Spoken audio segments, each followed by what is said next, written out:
mga mangunguna sa kupunan ni Coach Obet Javier, led of course by their powerhouse from Cebu, Laika Tudlasan, and another beach volleyball stalwart, Moming Padillon. So sila mga mangunguna sa atake ng Chiefs. And as for the Lady Knights, it will be starting setter Natalie Estrelier who will deliver the first serve para masimulan itong Final Four matchup.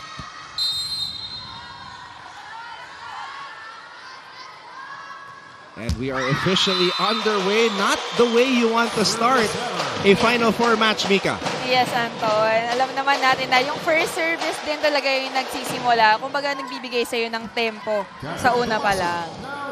And I know during your collegiate playing days, you guys spend like almost an hour just on service. Yes. At least an hour or more. Grabe just one department, at least an hour or more. Ganun kasi kakulang yung... kailangan marami kang time na ginugugol sa mga ganong kind of...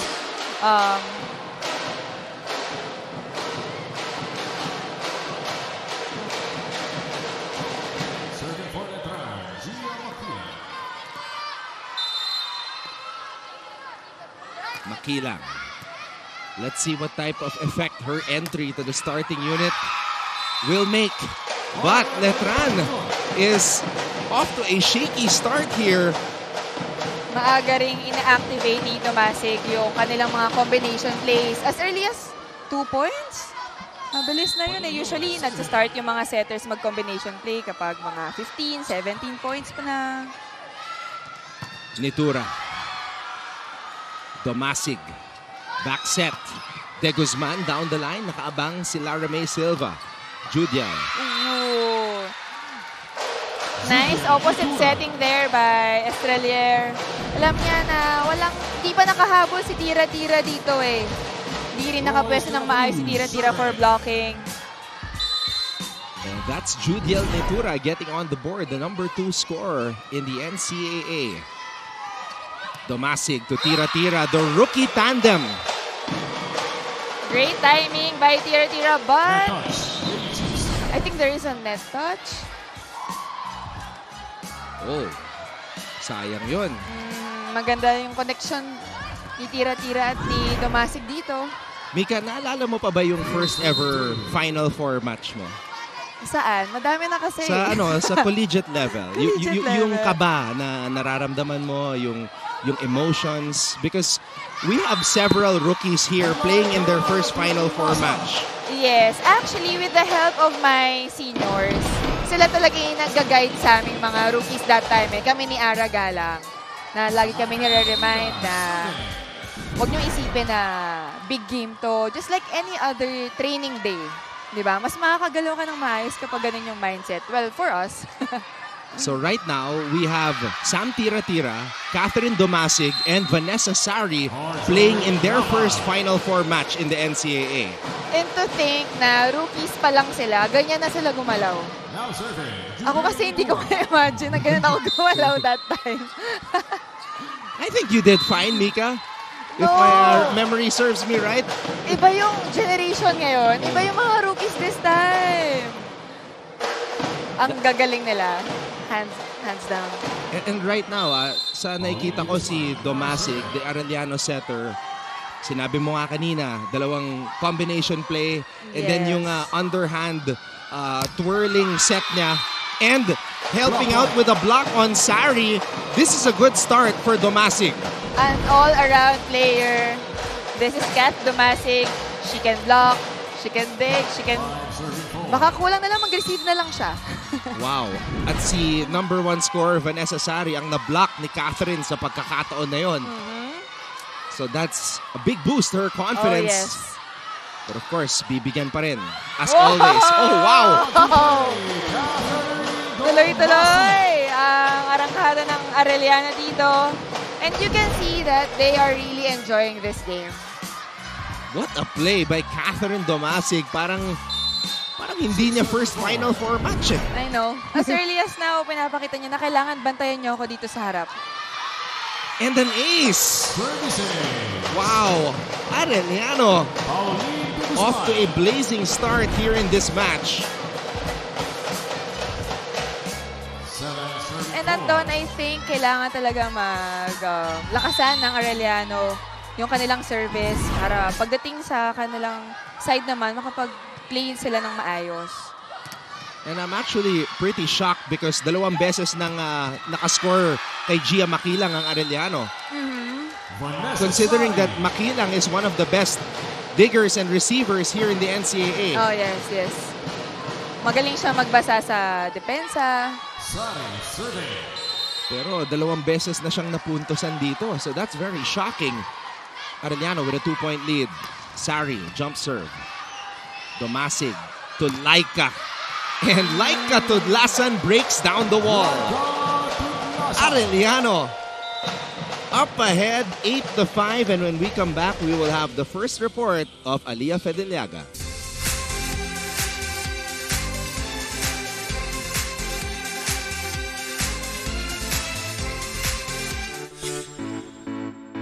What is up mga ka-NCAA? Ako po si Christine San Agustin. Kahit anong bagyo ay susuungin para lang mabisita ang mga atleta natin ngayong araw.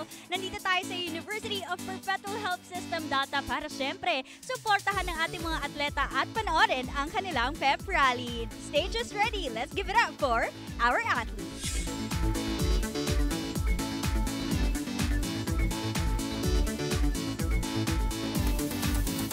Ganda ng mga performances actually. Nagulat ako, matagal na nilang pinapagandaan to and perfect naman lahat. Saan ka ba mas kinabahan? Yung performance nyo kanina?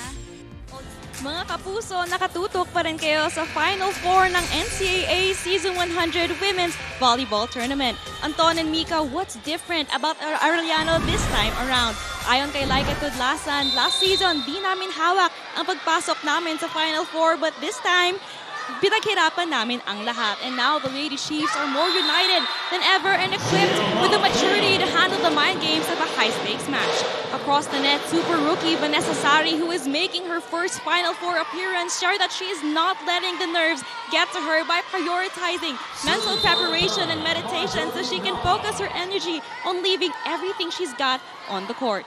As 2 of the league's top scorers face off, it will be a battle between maturity and fresh energy. So let's see which of the 2 will prevail. Back to you, Anton and Mika. A lot of it is mental. And Vanessa Sari, as a young rookie, knows that. But speaking of rookies, we're so impressed dito sa ginagawa ni Catherine Domasig. I know, Anton. Alam mo na, parang hindi siya rookie gumalaw eh. Like last time nga na kinover ko siya, sabi ko, parang hindi rookie to ah. alam niya yung ginagawa niya. At the start of the season, syempre the expectation was, as we see this running attack by Royce De La Cruz, the lone graduating player on this Letran side. There's the running attack. Great setup job by Nat Estrelier. Ang expectation dito sa Arellano was Casey Adante would be the starting setter for Arellano. But because Domasig has played so well, siya na yung ginawang starter ni Coach Obet Javier. I think yung connection din talaga sa, like now, kitang-kita natin yung connection na binibigay niya sa kanyang middle spikers. I think very important yun kasi hindi nyo magsiset ng tone sa mga plays. And alam naman natin na umaatake rin tong si Domasig eh. Kaya niyang kumuha ng puntos kahit nasa harap siya. Makilang! Very powerful attack by Gia Makilang. Lumilipad to. The CC Rondina of the NCAA. That's what they call her. Gia Makilang. Ano kayang feeling pag ganun kataas yung talon, no?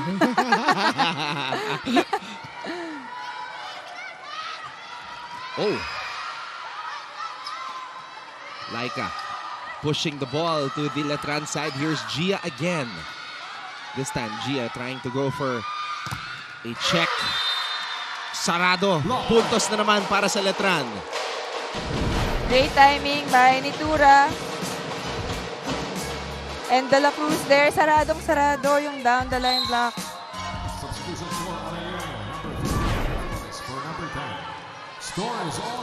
And we are tied. Since that 8-5 lead of Arellano, It's been a 4-1 run para sa mga Letranista. Domasig. De Guzman. Domasig. Tudlasan. Back row. Powerful hit by Laika Tudlasan. You see, Anton, sasabihin ko pa lang sana, medyo nahihirapan sila sa atake sa harap, pero nahanap agad ni Domasig si Laika Tudlasan sa likod. And the sportsmanship, of course, Laika Yes. and Vanessa. 2 players in the top 3 in scoring. What a dig by Laika on that down-the-line attempt by Gia. Oh, sayang yun. Good intention naman.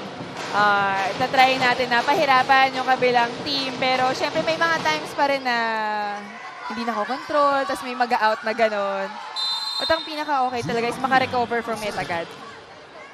Hart Villaflores was lost in the rotation in the second round, but now making an impact here. Maganda yung pasok ni Hart ngayon. Villaflores serving.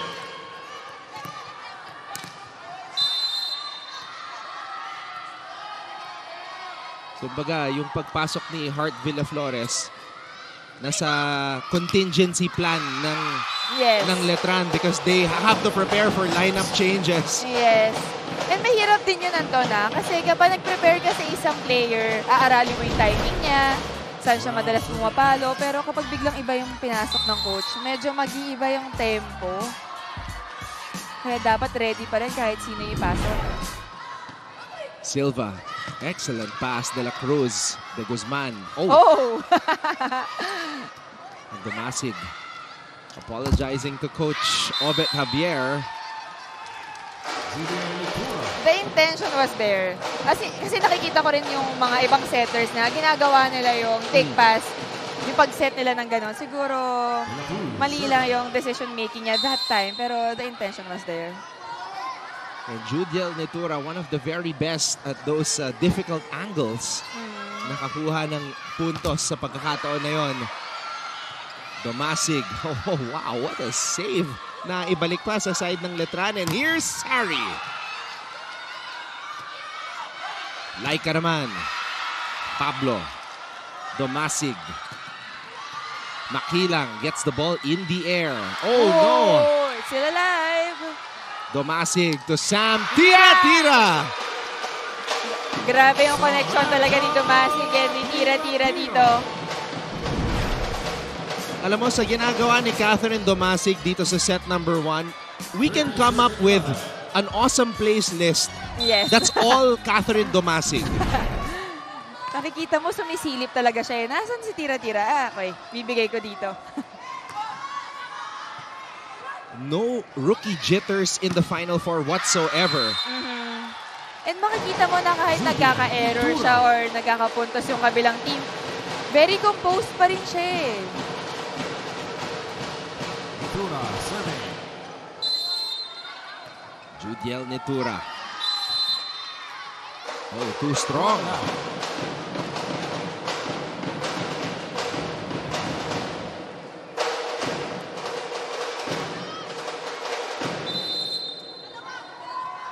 De Guzman serving. De Guzman. Oh, back to back. Nagpalitan ng mga service error sa mga teams. Kapag nagkaka-service error kasi, doon tayo nakakaputol ng momentum. So, mahirapan talaga silang maka-pull away.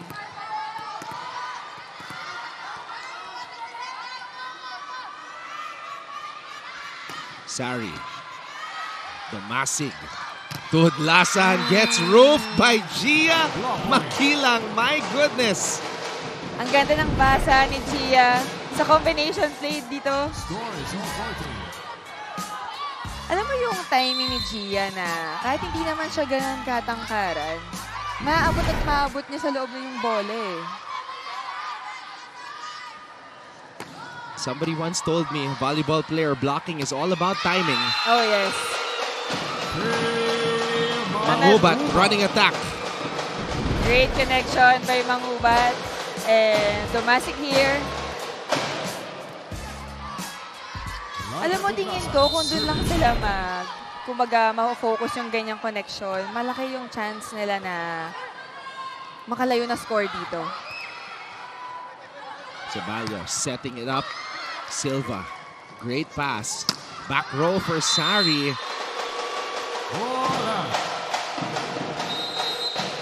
Sari still trying to find her groove. Yes. Arellano with a 2-point lead.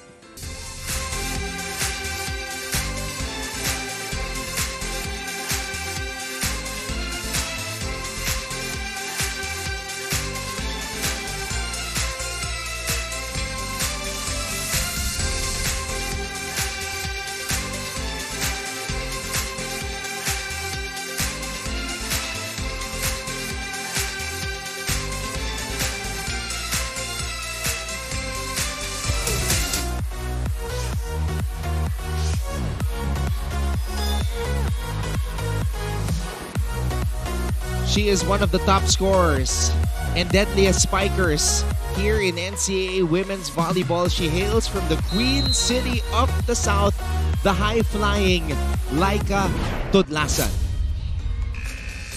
Laika is getting at least 14 points per match, and with a total of 258 points, 233 attacks, and kitang-kita naman natin, Anton, ngayon na hindi lang siya sa harap gumagawa, kundi kahit sa likod, kahit sa defense and receive, nandun siya. Every team needs an ace, somebody na kapag porsyentuhan na ang laro, yes, you can toss the ball up to. Ang kanila, isa sa mga go-to player nila to si Laika.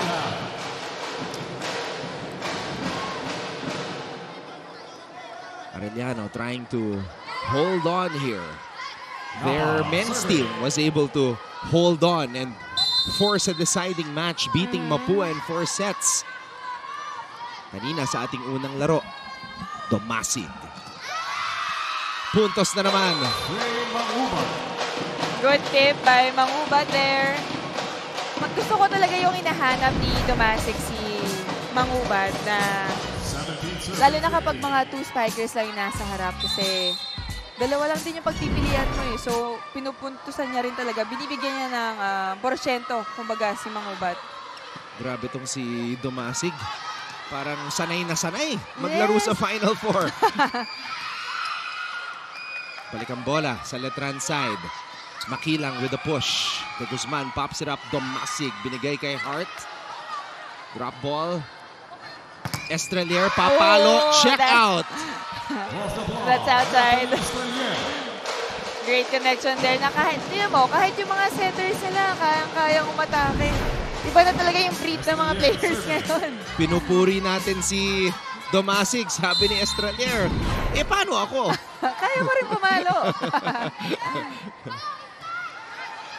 Domasig gets the ball in the air, back row spike.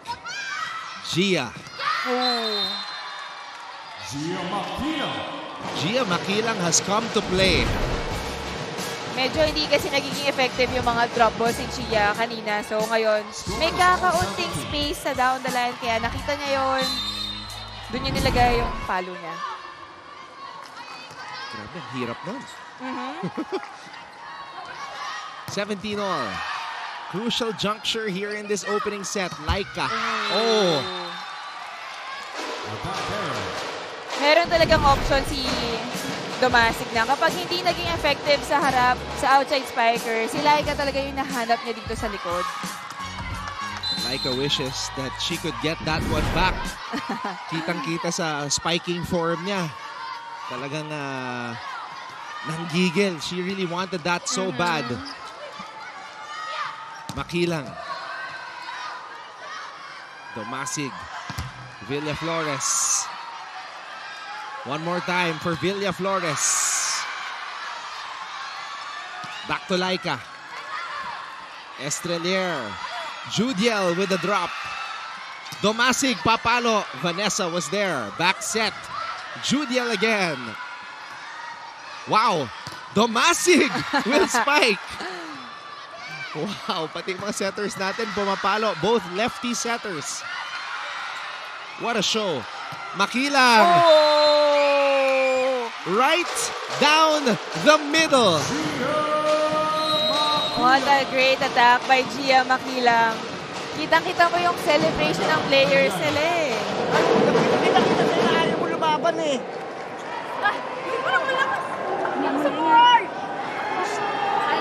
Diba, kita-kita. Binibigyan ka ng bola. Ano nangyayari? Binibigyan mo lang sa kalaban yung bola. Hoy, hindi pwede ganyan. Wala kasi pasa. Hindi tayo makakapalo na. Hindi makakapalo na pag walang resip eh. Ibahin mo. Hindi pwedeng nandito lang to. Paggalawin mo yan.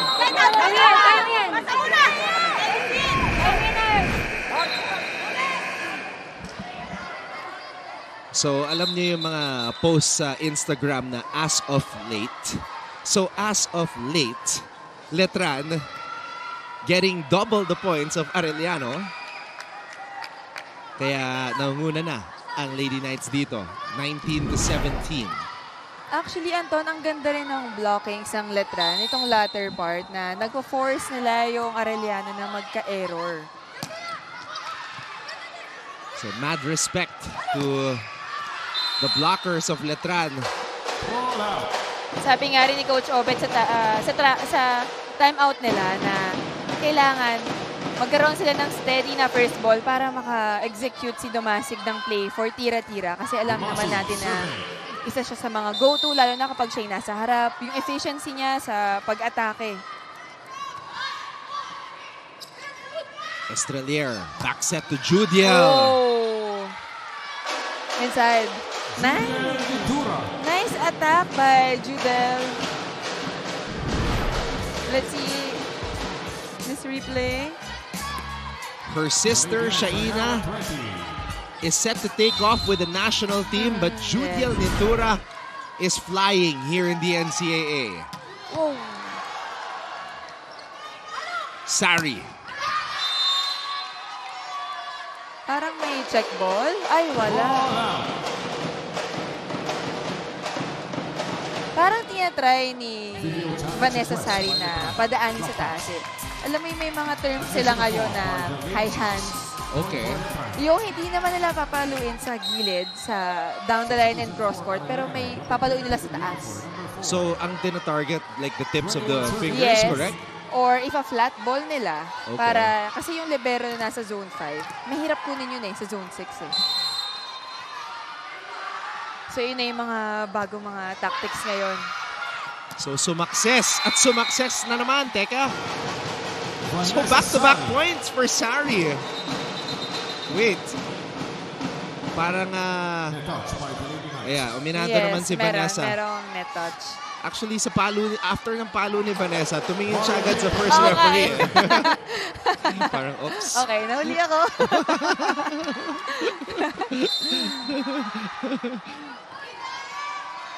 Two-point lead for Letran.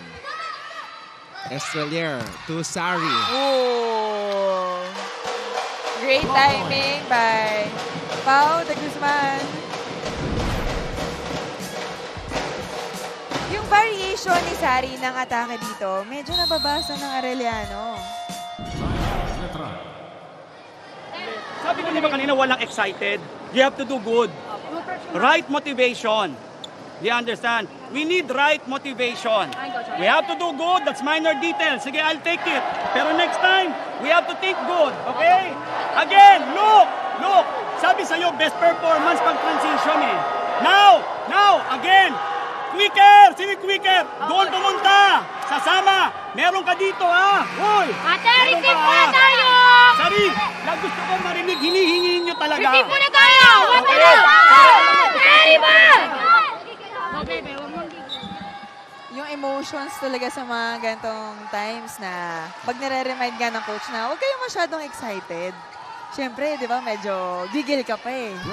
First Final Four ni Vanessa eh. So, Aha. syempre, she wants to go all out.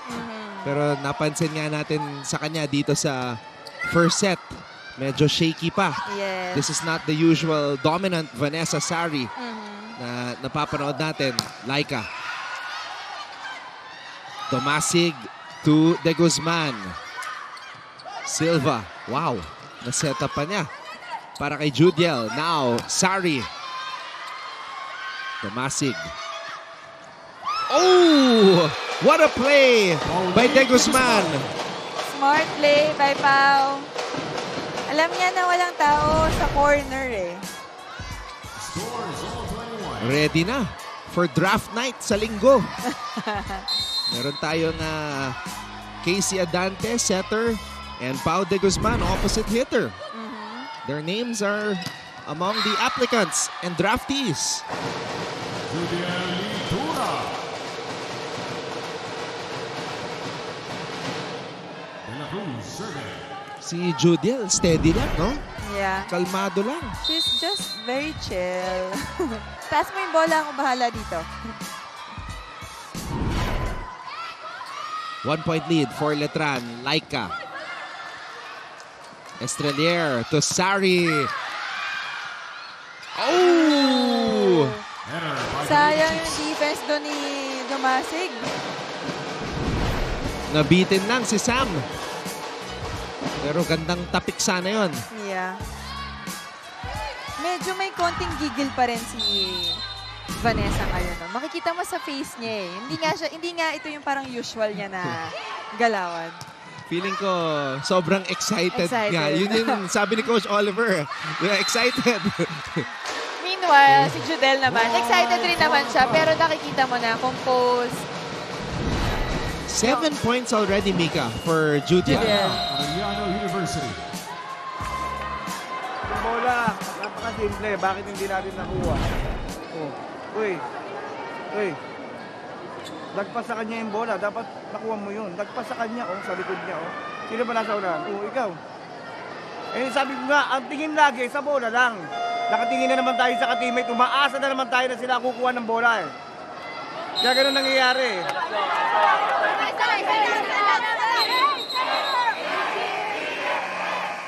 Sabi ni Coach Obet, yung mga simpleng bola na hindi nakukuha. Alam mo yung, para ayun yung the more na mas mahirap kunin.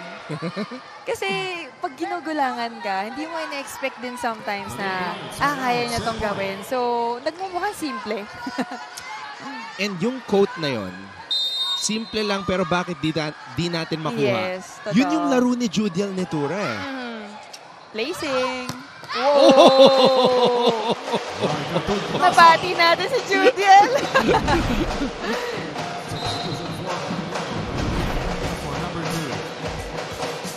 Naglabas ng galit si Laika. Tingin ko si Judiel, iniisip niya siguro na ipapacheck. At hindi niya napansin na nasa loob na yung bola. Kaya binitawan niya yung block eh.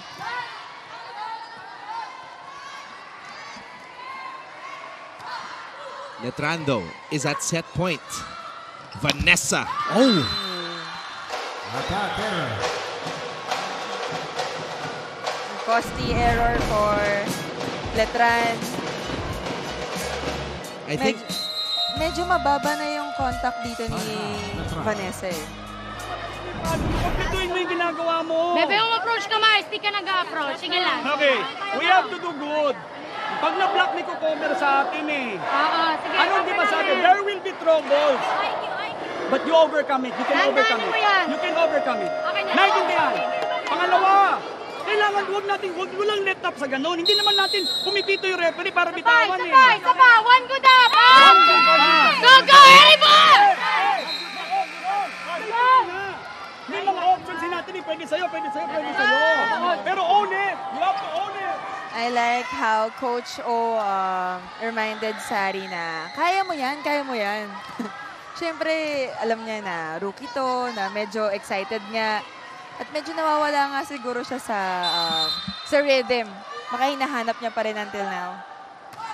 I think a meditation in between sets will get Vanessa Sari right. That's a practice na It can ginagawa help for sure, yes. ng Letran Lady Knights. Because right now, Vanessa's still looking a little bit stiff. Oh! Whereas Laika Tudlasan is now warmed up. Wow. Kailangan mo ng puntos? Bigay natin kay Laika Tudlasan. And again, what a setting masterclass by the rookie, Catherine Domasig. And of course, yung coverage sila. Let's give credits also to our defense sa likod. Dalawa yung libero sa likod. You have Ceballos and Cagicla. Oh, yeah. 2 beach volleyball players. Oh, wow. Laika. Oh, there you go. Hello. Ayan na. Isang mahigpit na yakap para kay Vanessa Sari. Maybe that's what she needs, Mika Reyes. I know. Kailangan niya yung mga ganun. Kasi ang bilis rin talaga ng reflex niya dito eh. Kailangan niya yung mga ganyang mga confidence booster. Sabi ni Gia, welcome back, Dai. Pero nandiyan pa rin si Laika. Hindi tayo pwede maging kumpiyansa na mabilis lang ito matatapos. Ito rin yung sinasabi natin about Laika. Yes. Na pag hampasa na. Yeah. Hindi mo makikita yung hesitation niya dito eh. And she wants it. Yeah. You can see yung determination sa mga mata ni Laika Tudlasan. May, what do you call it? Killer instinct. Oo. Interesting, ha? 2 setters on the floor, Mika. You have Adante and Domasig for Arellano. Sari! Ito na ang tunay! Ito na ang tunay! Vanessa Sari! Nagising na! Gusto ni Sari yung mga gatong score eh. Kailangan, mga gato ako gagalaw. Sa mga gatong panahon ako gagalaw. Look at the form. Yeah, kanina hindi niya yung ginagawa eh. Ngayon, full approach na siya eh. Narinig ko nga kanina sa timeout, ni-remind siya ni Silva na mag-full approach ka, kompletuhin mo. Babawi ba si Laika? Oh! Yes daw, Anton. Yes, Anton, babawi ako.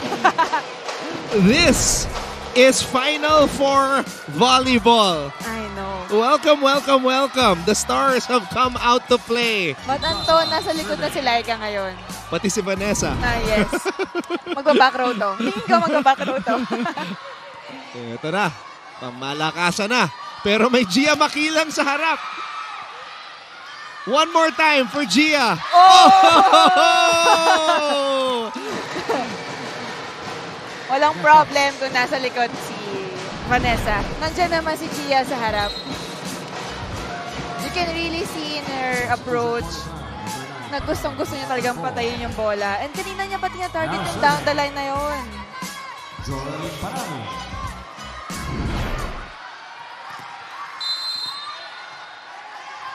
Joraline Panangin, rookie.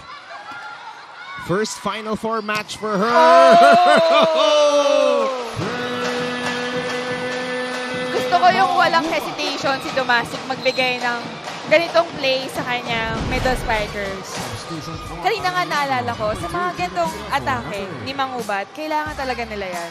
Kasi isa lang yung blocker ng Letran for this eh. And of course, if it's Mangubat versus Makilang, may konting advantage. Yes. Literal na size advantage. Yes. So Mangubat taking advantage of that. Oh! Yun lang. Yun lang.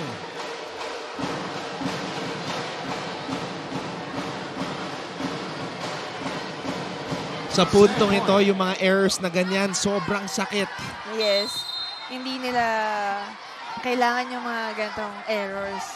Letran trying to close the set once more. Domasig. Oh, with a surprise drop. Nitura. Outside. Medyo mabagal yung drop ball dito ni Domasig. But it was a good intention.